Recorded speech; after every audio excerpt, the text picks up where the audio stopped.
things are done in Africa compared to other places around the world. And I thought that what is missing, in fact, in most of the places I've been in Africa, is long-term thinking. People sort of think short-term in many things they do, and because of that, things are not done in a correct way. Of course, there are many great potentials in Africa, and anything you can mention, like infrastructure, transport, tourism, consultancies, tree planting, organic farming, agriculture production, processing, packaging, IT development and education, just to mention a few. There's so vast potential here that really, with the right kind of approach and attitude, when that is explored, Africa has greater potential than any continent that I can think of.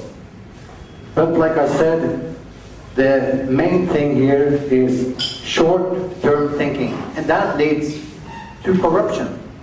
And corruption is a deadly cancer that works from within people, businesses, and countries in a way that it sort of put it on hold, and it goes backward instead of forward. Small and big scale in every way.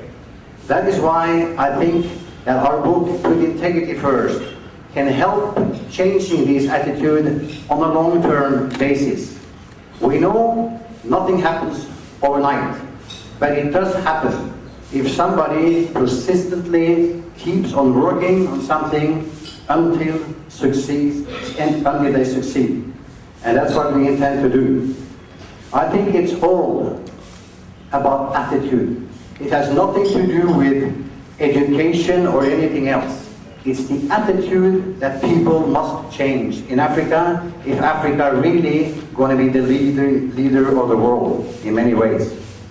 So the company Put Integrity First is a part of the Better Globe Group, which originate from Norway. We have a lot of tree plantations in Kenya. We're going to start with tree plantations here. We have started a microfinance scheme for poor farmers, which we will also start in Uganda.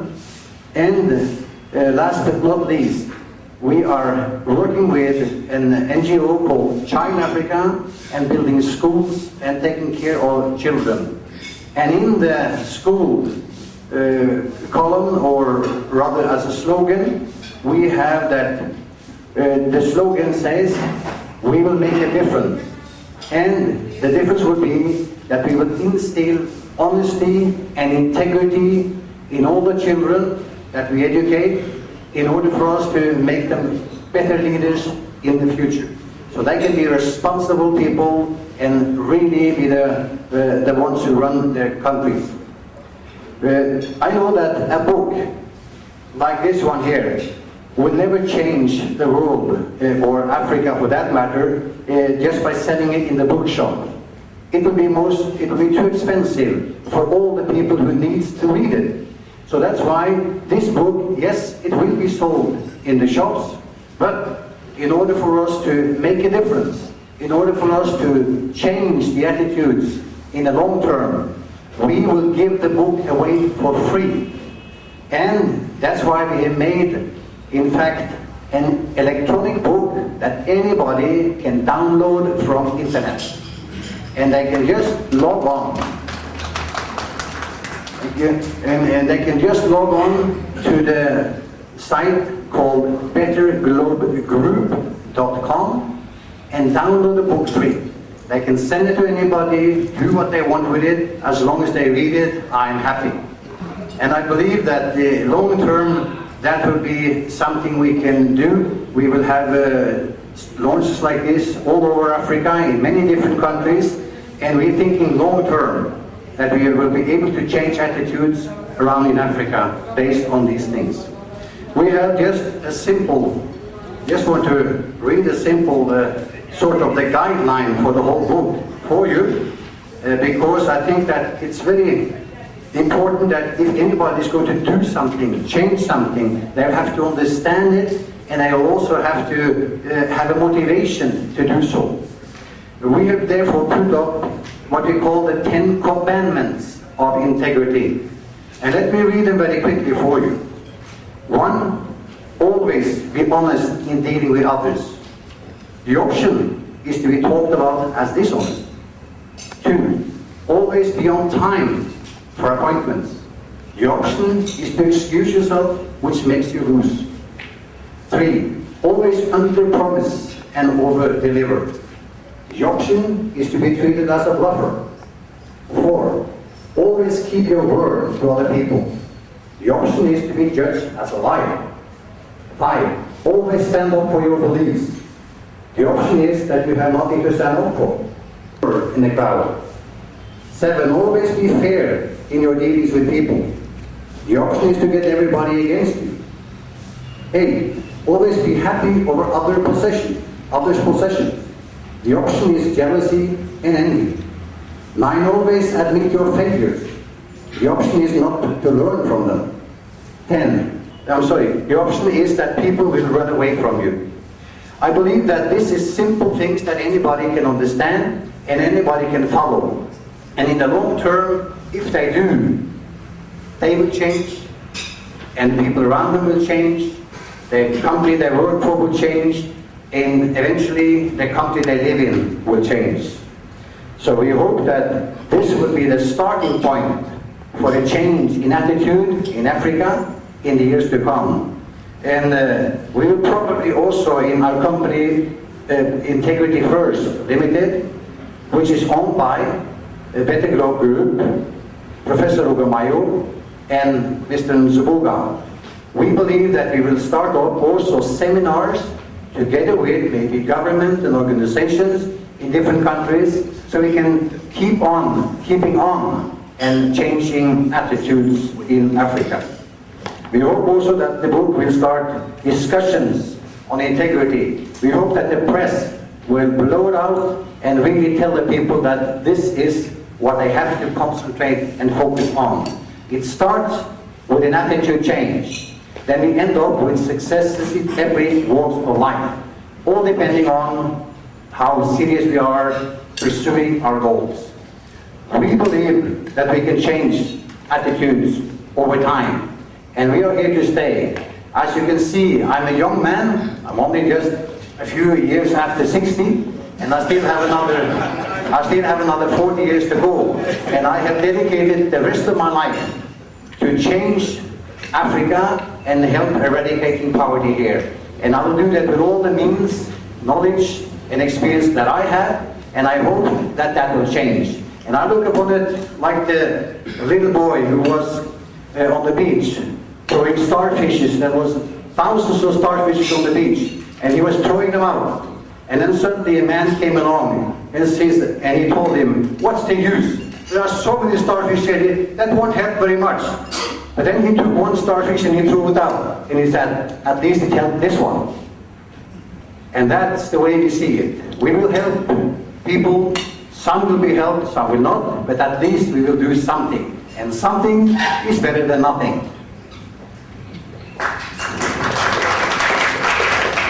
I would like to read. Normally I never read anything like this, but I found this to be very interesting. So I would like to read it for you, and I hope you understand.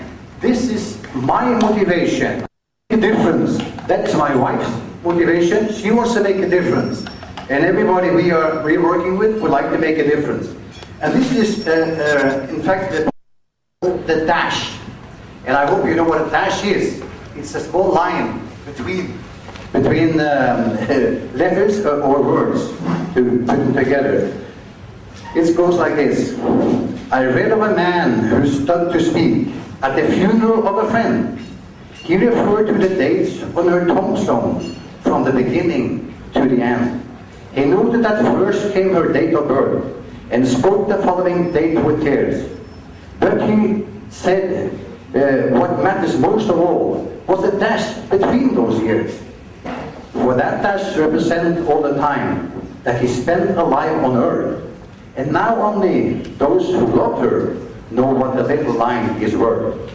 For it matters not how much we own, the cars, the house, the cash. What matters is how we live and love, and how we spend our dash. So think about this long and hard. Are there things you'd like to change? For you never know how much time is left that can still be rearranged.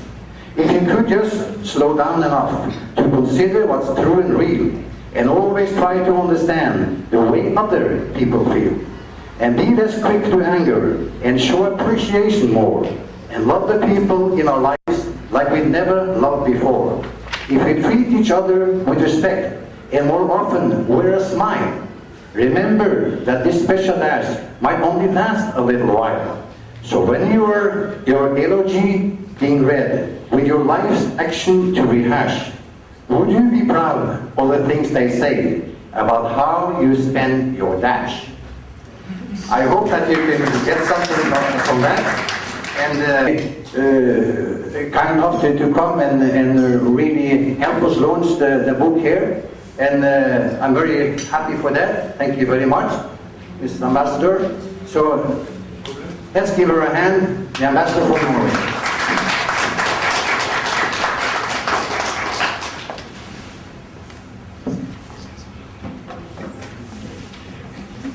Thank you very much, Rino. Those were warming words. Honorable Minister, Excellencies, distinguished guests, ladies and gentlemen, I'm very honored to have been asked to come here today and say some words about the book that Rino and his colleagues, friends, have put together. Very impressive feat, I think. I would like to start then by commending Rino, Solberg and his colleagues for their initiative to promote personal integrity. This is very much in line and will no doubt complement the efforts that the Norwegian government has been doing in declaring a zero tolerance on corruption policy. And that is not only in our development cooperation efforts, but also in Norway, and beginning in Norway, because I think we should recognize that no society is exempt for corruption, and as Rino said, it has to do with attitudes, and it begins at home.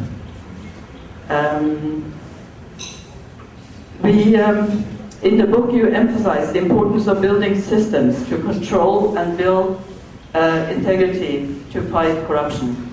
And I agree with you on this, and indeed the Norwegian government, through the embassy, is actively supporting the efforts of the Ugandan government to deal with integrity issues.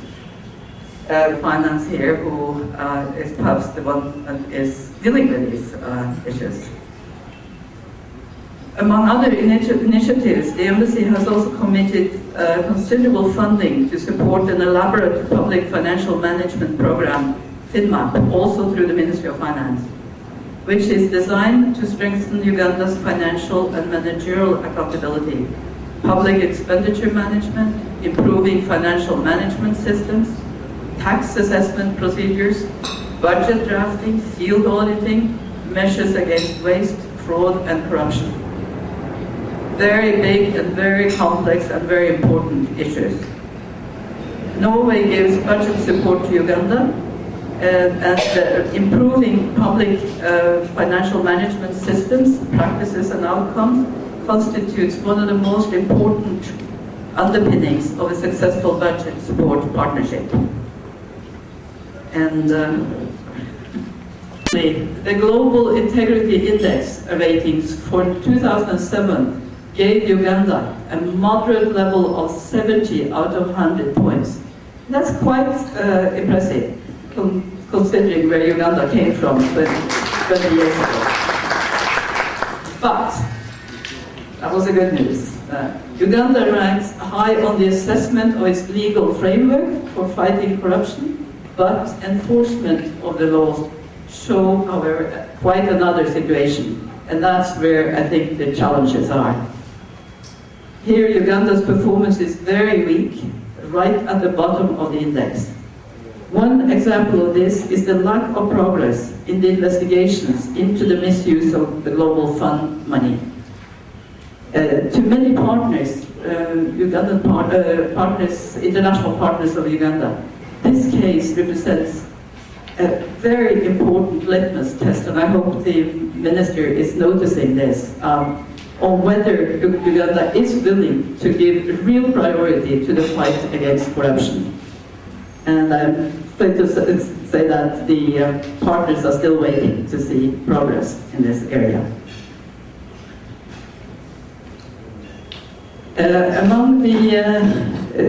I agree that personal integrity combined with strong public financial management systems constitute an important basis for improved service delivery and poverty reduction, and are crucial to increase effectiveness of public expenditure, enhance transparency in the use of public funds, and reduce opportunities for corruption.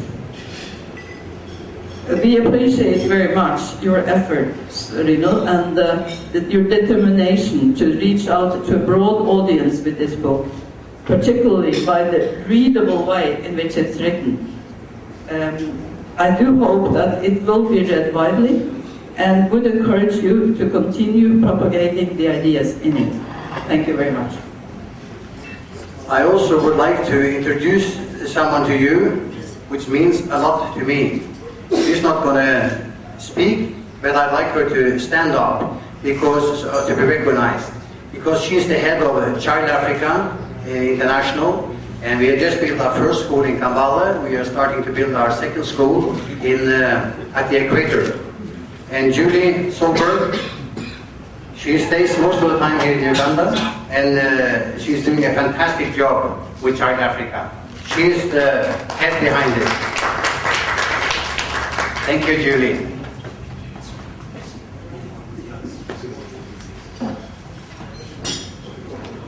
You go in.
Managing Director.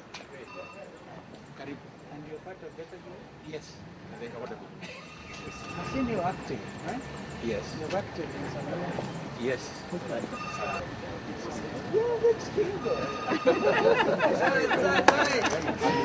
I would like to welcome you to this launch of my book, Put Integrity First.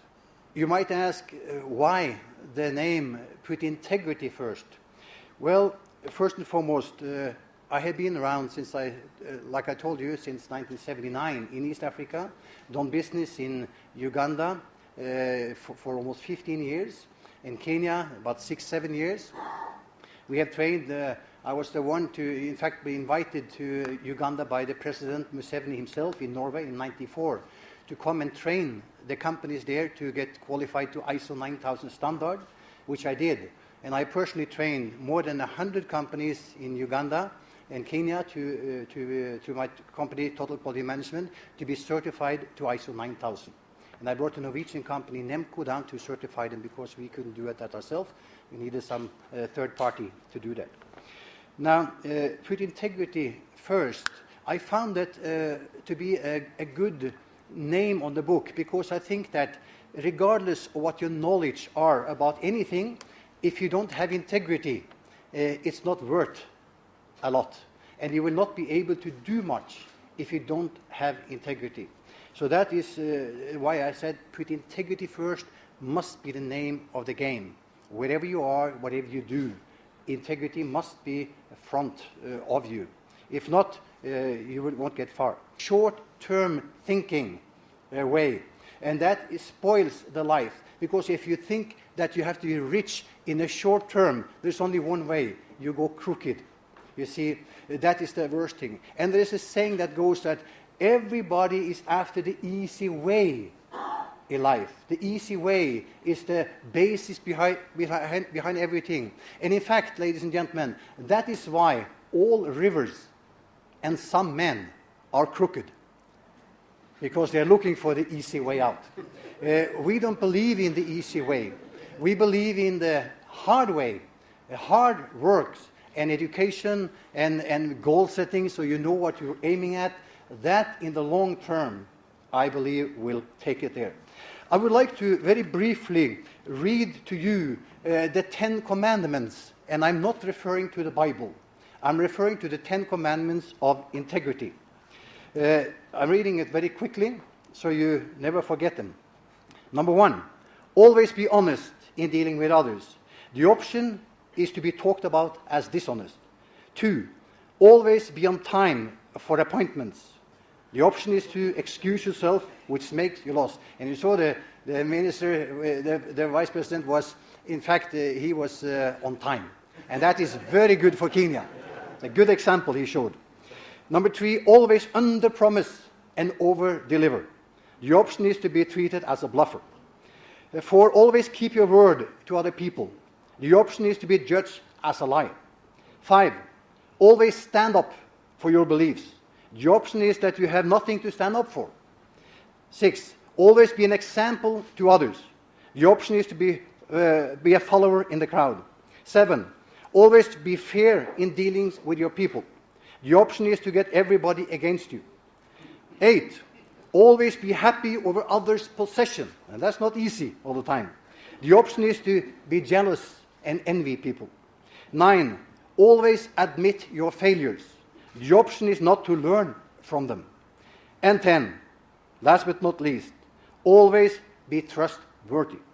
The option is that people will run away from you. So I think that that covers a lot of ground, and in the book here, of course, we are covering a lot more.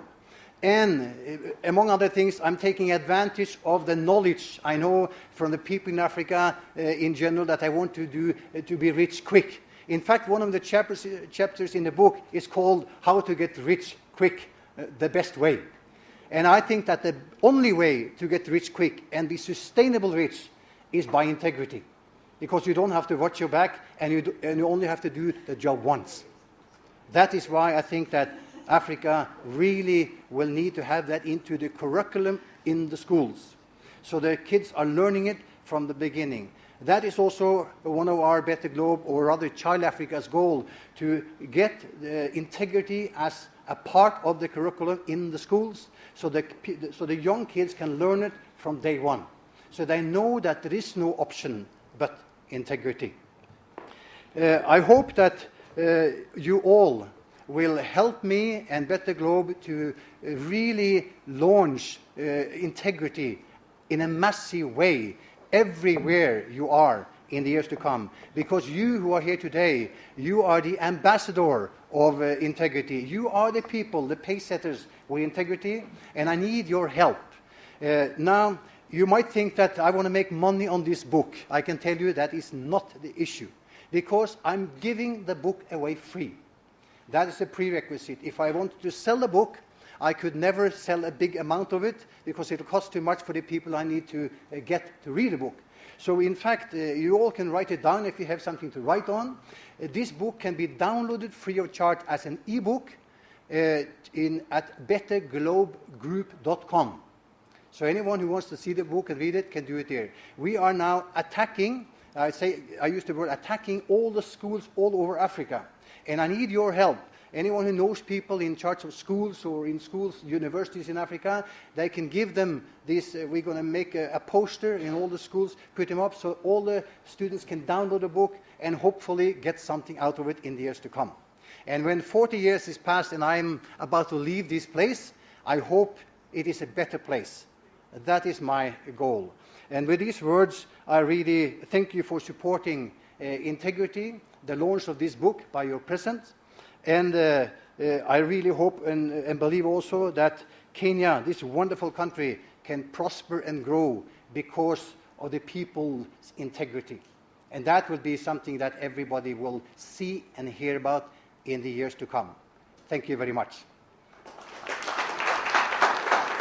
I was very pleased to be invited for this seminar, or this launch, because the topic of the book caught my interest. Integrity is actually a very main topic also for what the Norwegian government is doing in Kenya, and also what we are working on in the Norwegian embassy.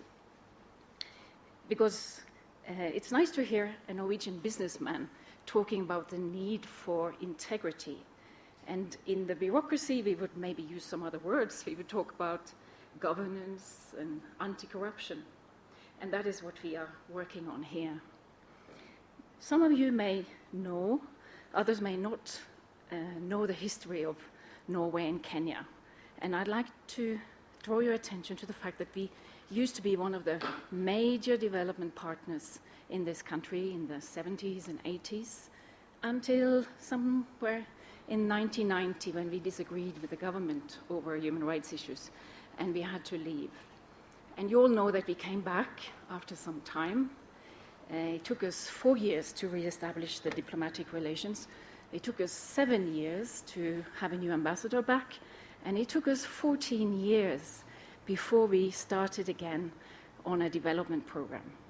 And the reason why we started in 2004 with a new memorandum with the government was that the government at that time came in with a new speech, a new tone, a new paradigm, I would say, with a lot of promises to fight corruption and to work for good governance. So we started to work again in Kenya based on those promises, and we are working with the government and with the civil society. But now you should be aware that you have come to Kenya at a very critical stage. And we've been through a very tough time, January, February, after the post-election crisis. And this is now the time where people are getting together again to start healing and to start the reconciliation process and to start working. And next week we are waiting with eagerness for the government to launch several documents. I believe there will be a launch of the Grand Coalition Manifesto and the launch of the Vision 2030 and the short, or I would say medium-term plan for the next 5 years. And I hope to see in those documents that the fight against corruption is still as high on the agenda as it was in 2003. And I hope the Honourable Vice President can confirm that later. Because it's important that everybody in their workplace, in their communities, in their schools, in their families, everywhere, work for integrity. But it is also important that the signals on integrity and anti-corruption come from the highest level of the government. Unless the government puts in place an enabling environment and a good policy to fight corruption, it's very difficult to overcome that sickness. I think in the book it was described as a sickness, isn't it? And let me also say that it's important to fight corruption, to promote integrity, to promote business, and to achieve all these noble goals that Mr. Solberg talked about with such a great enthusiasm. I was really inspired by your words. We all want to fight poverty. We all want to make a better world. But I think in that process, we have to also take knowledge of the negative factors that is caused by corruption. And we have to ensure that for business people to invest in the future of this country, whether it's domestic business or whether it's international investors, one of the impediments so far has been the level of corruption in this country. And I think in the back of your book, Mr. Solberg, there is an index. There's an index over perceived corruption, and there's a list of countries. And when you look at that list, you find Kenya very low on that list, 142. And I wish we could have seen Kenya moving higher up that ladder. Because we all want more investments, we all want Kenya to grow economically, we all want more people to take part in that growth. And I think, if I'm not mistaken, that the Prime Minister, Honorable Raila Odinga, is touring other countries these days to try and get investors to come to Kenya. And I think in addition to a stable political climate, in addition to improved security situation, better handling of issues relating to corruption is also important. And related to this work on fight against corruption, I think it's important to promote accountability and transparency. And accountability is not only something that comes from the top, it also comes from people, citizens, demanding better accountability from political leaders. So I think for all of you, I've been told you are called ambassadors, like me, ambassadors for fight against poverty, for better education, better agriculture, better farming, and also for better integrity.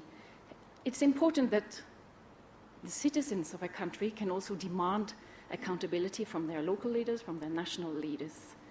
And this is very important in Kenya at this time. I think government is responsible. I think also that the citizens are responsible.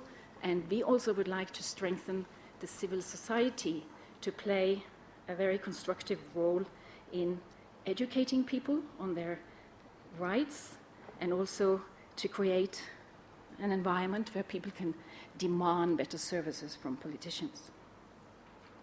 So with these remarks, I'd like to hand over to Mr. Solberg again, and also say that we expect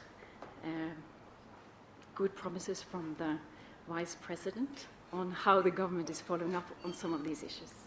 Thank you very much. It is indeed my great pleasure and honor to participate and be able to address you this morning during the launch of the latest book in Kenya by Mr. Rino Solberg, Put Integrity First.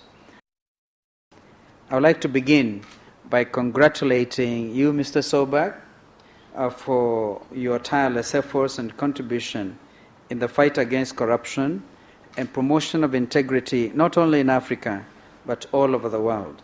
Indeed, it is very rare for a businessman of your standing to come preaching against corruption. I'm sure this is the only reason Madam Elizabeth thought it fit to come, because she has been in the forefront as in charge of the embassy of this wonderful country, Norway, in the fight against that. I'll be saying that. But Norway has also touched the hearts of the region in terms of peace-building initiatives. Fantastic. Your immediate Prime Minister, former Prime Minister, has been here. It's like a Kenyan. There's something natural about Norway and Kenya, which I think all of us need to establish. No wonder Mr. Solberg himself thinks he's a half Kenyan. So it is within that background that I want to address us this morning further into the launch of this book, because we realized that even if we continue the rearing of those cows until others come home, we will not succeed.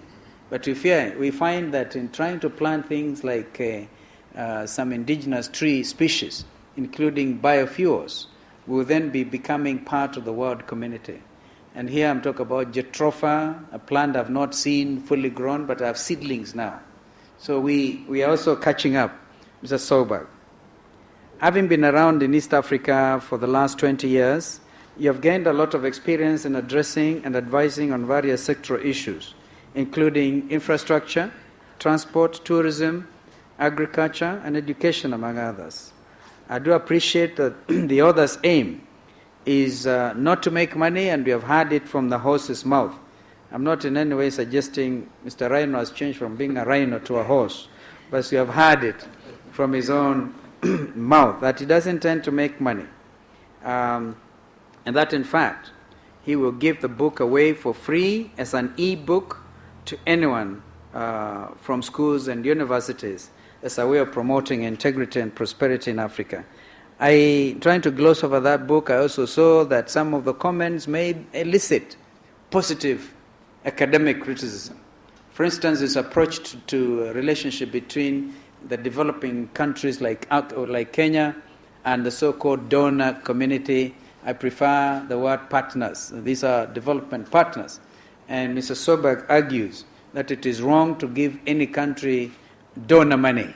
Something like that, I think, is very healthy academically. And I want to hear what Dr. Ludeki may have to say. And looking at the book again, I think it makes very easy reading. And therefore, I would want to suggest that copies be made available to as many of our secondary schools, because that is where it should begin, really. The story about putting and getting Kenyans to think in terms of integrity should begin at that level.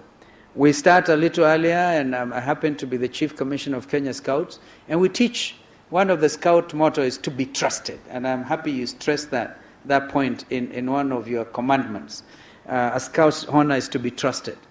And if we can begin there, it would really help. And at that very early age, young Kenyans are able to learn the Scout motto.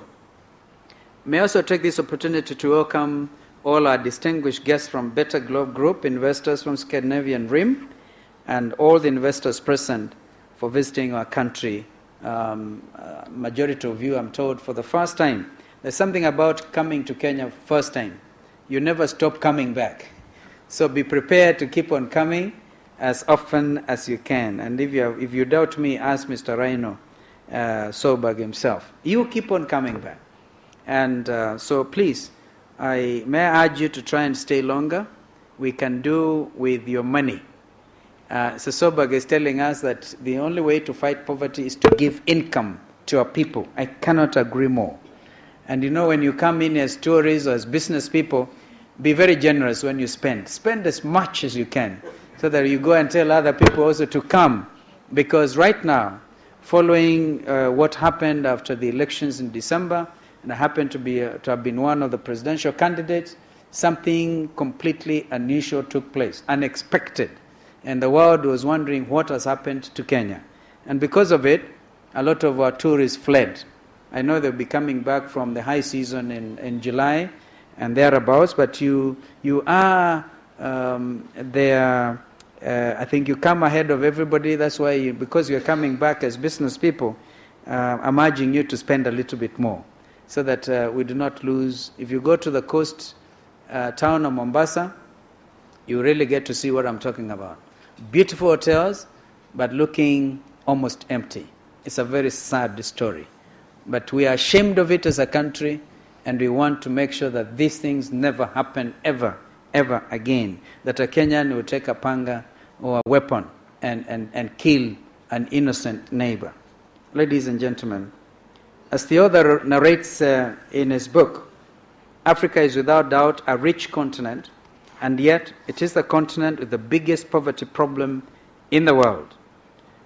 I personally believe the 21st century will belong to Africa. And I know it because the way you have started coming, we plant more trees than the Finns, and I'm sure we'll be able to kick poverty very, very hard. But more importantly, even as you hear of food riots now, there's an ongoing summit in Rome, which is trying to address the current food crisis. The majority of the countries that have very little to feed their countries on are countries in Africa. I had the comment from President Mubarak of Egypt, and this big debate going on. Why is it that Africa should continue to be the scar in the conscience of the world? By your coming to us and showing us and working with us in this way of investment in trees, I believe that in another 40 or so years before Mr. Solberg leaves planet Earth, we'll have seen a real big jump towards bringing income to the households, because that is where the whole thing begins and ends with that. And I'll be mentioning the effect of corruption, as you know, the statutes that we have in place. But the net effect is our people are left without money because their leaders choose to steal from their own leaders, from their own people.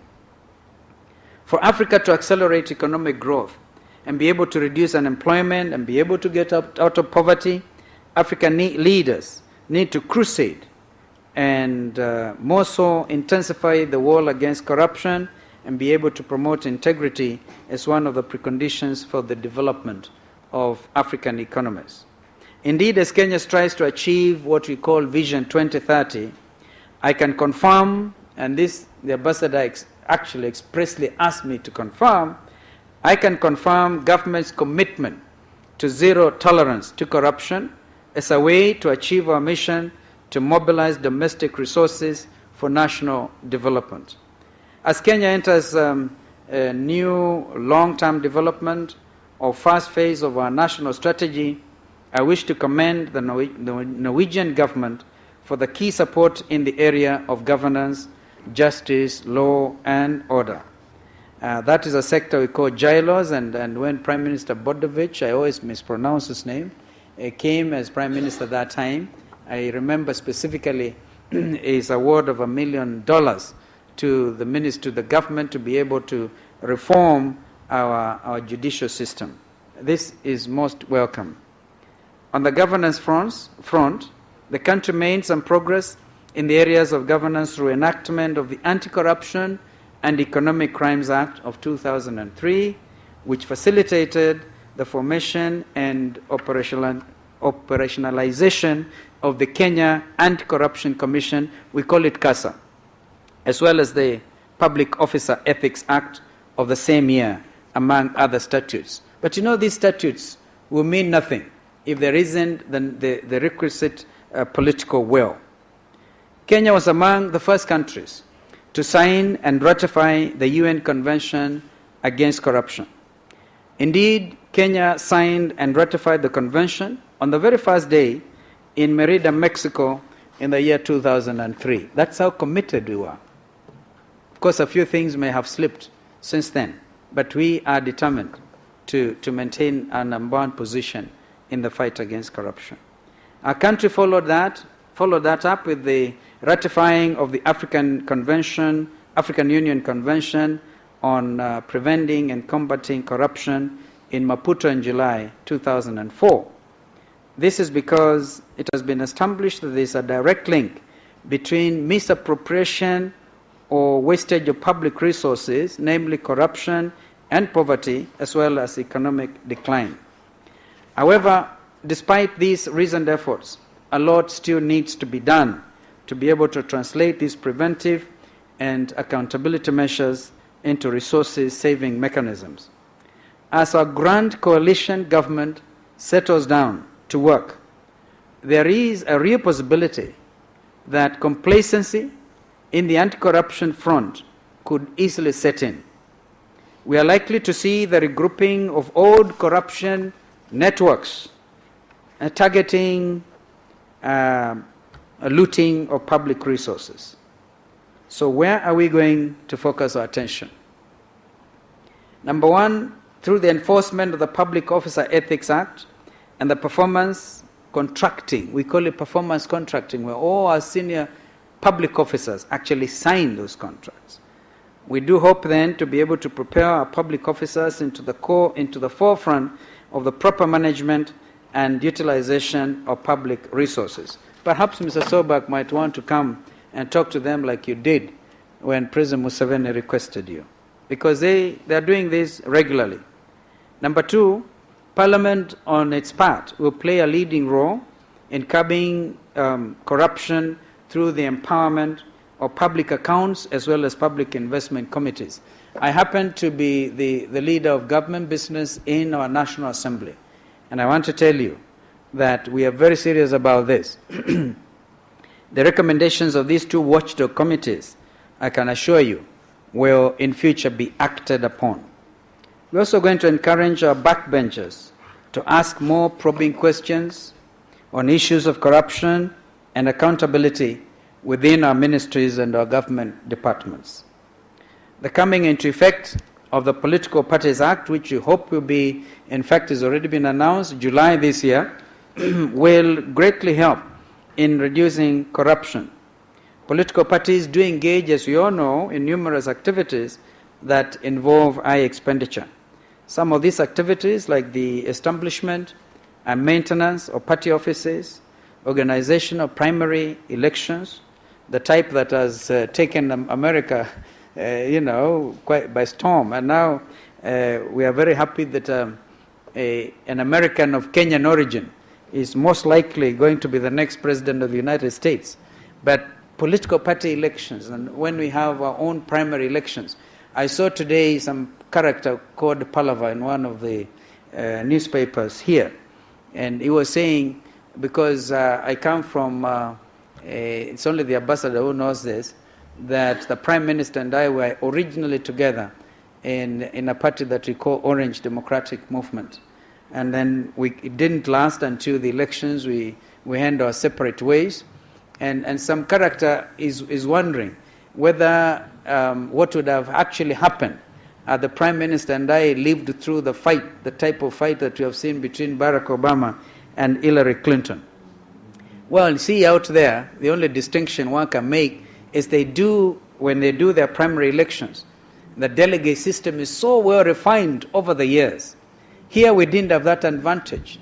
It was like, grabbing the situation and then you have a stolen primary election. So in my view, it is very clear to me that we have a lot of work to do before we can have proper primary elections in our country. But a beginning has already been made. Honorable ladies and gentlemen, as a nation, significant development in all the sectors of our economy will require change in attitude. We also require high morals as well as ethical principles by all our citizens. By all means, if Africa has to prosper, corruption clearly must go, and integrity should be able to take deep rooting. While the government is at the forefront in promoting integrity, the private sector players should be enlisted as partners in the war against corruption in order to make our Vision 2030 goals a reality. And this is why I started by saying, personally, I'm very impressed that a renowned business person can actually have the courage to write about integrity and the need to end corruption in Africa. Because, as they always say, it takes two to tango. And it's very easy to have corrupt government officials, but they end up working with people who are corrupt in the private sector. And I can tell you that, as you will see during your visit to Kenya, we are actually insisting as a government that we realize that any government is very bad in business. So you better leave business to the private sector to be the driving engine of this economy. And we are very sure about that, and you will realize that if you want to come and invest in this country, we will make it possible for you. We'll facilitate. We'll even fast-track it so that you can help us fight not just corruption, but the biggest enemy of all, and that is poverty. It is poverty that is afflicting our people. It is poverty that is afflicting Africa. It is poverty that is making our people go hungry. And now, as I said, the current food crisis is a clear example of what actually corruption can beget. It is now my humble duty to declare the launch of the book, Put Integrity First, by Mr. Rino Solberg, and we congratulate him, and I thank you for listening to me. Okay. Oh, Excellency, yes. Excellency is more Kenyan than you guys. Thank you. Well done. Thank you so much. Thank you. This is Joe. Yes. Pretty fast. Yeah. In the book. Thank you so much. Good enough now?